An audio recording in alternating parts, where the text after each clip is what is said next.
Өткен аптаның соңында Алматыда ММА кештері өтті. Соның бірі NFC 28 турнирі болды. Бұл кештің басты жекпе-жегінде павлодарлық Фанил Рафиков Серікбай Қожабаевпен төбелесіп, жеңіске жеткен болатын. Бұл 5 раундтықсын басынан соңына дейін жетті. Және мұнда Фанил күрес тәсілін дұрыс пайдаланып жеңіске жетіп отыр. Осылайша ол NFC лигасының жаңа чемпион атанды. Бар қызық кездесудің соңынан кейін орын алды.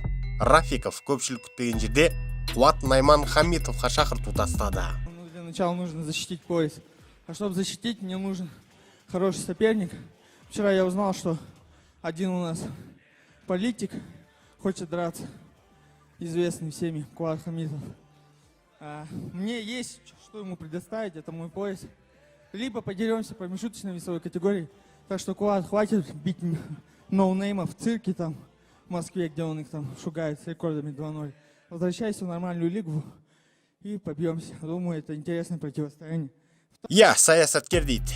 Ноунеймдерді ұрып жүр дейді. Бірақ Фанил еліміздің ең жарқын жауынгеріне қарсы мұндай сөз айтатындай кімді тұпта? Біз Серікбай Қожабаевты сыйлаймыз, оның өнеріне тәнтіміз. Бірақ Серікбайды топ мұндай мәлімдемелер жасап жатса, Дағыстанның бір таныс емес жауынгерін ұтса, Фанилің UFC чемпионын кездесуге шақырайын деп тұр ғой. Ешқандай ешқандай құрмет бұл жерде Фанилден көріп тұрған жоқпын. Ол қазақтың бір қатар жігіттері ойланбай отқан Иван Жверблядан жеңілгенде еш нәрсе деген жоқпыз ғой. Ал тағы бір ноунейм Андрей Гончаровтан оңбай сабалғанда бір нәрсе дедік пе? Алихан Сулейманов тіптен Фанилді ит тегіп тоқпақтаған болатын. Міне, Фанилдің осындай жеңілістерден кейін бір жеңіске жетіп алып, Найманға шақырту тастауына жол болсын. Меніңше Қуатпен шығу үшін Рафиков тағы бір 5 кездесуді өткізіп бәрінде жеңсін. Сосын ғана ойлануға болатын секілді. Бір сөзбен айтқанда, қазақи қарапайымдылық Фанил Рафиковте жоқ. ММАда трэш-ток деген бар. Жарқын мәлімдемелер жасау. Бірақ оны өз отандасына жасау керек емес шығар. Оның да өз жөні болады. Қуат не деді? Әрине Найман да жауапсыз қалған жоқ. Ол да өз сөзін айтты.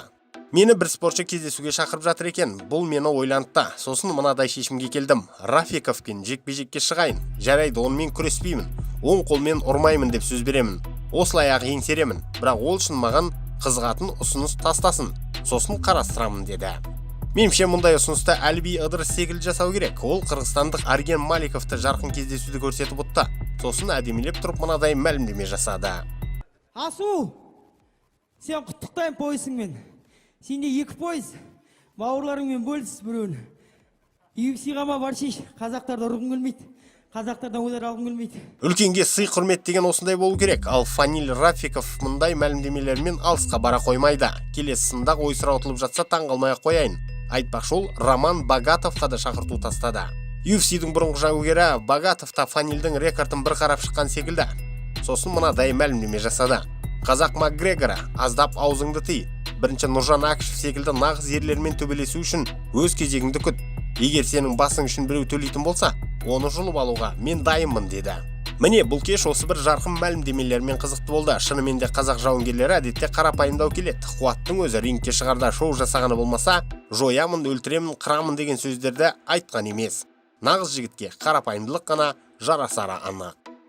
Бейнематериал ұнады ма? Онда лайк басыңыз, пікір қалдырыңыз. Бұл біз үшін маңызды. Арнаға жазылып қоңыраушаны басып қойсаңыз, соңғы жаңалықтарды бірден біліп отырасыздар. Тамашалағандарыңыз үшін рахмет. Әрқашан қазақ батырларының жеңісті жорықтары молынан болғай.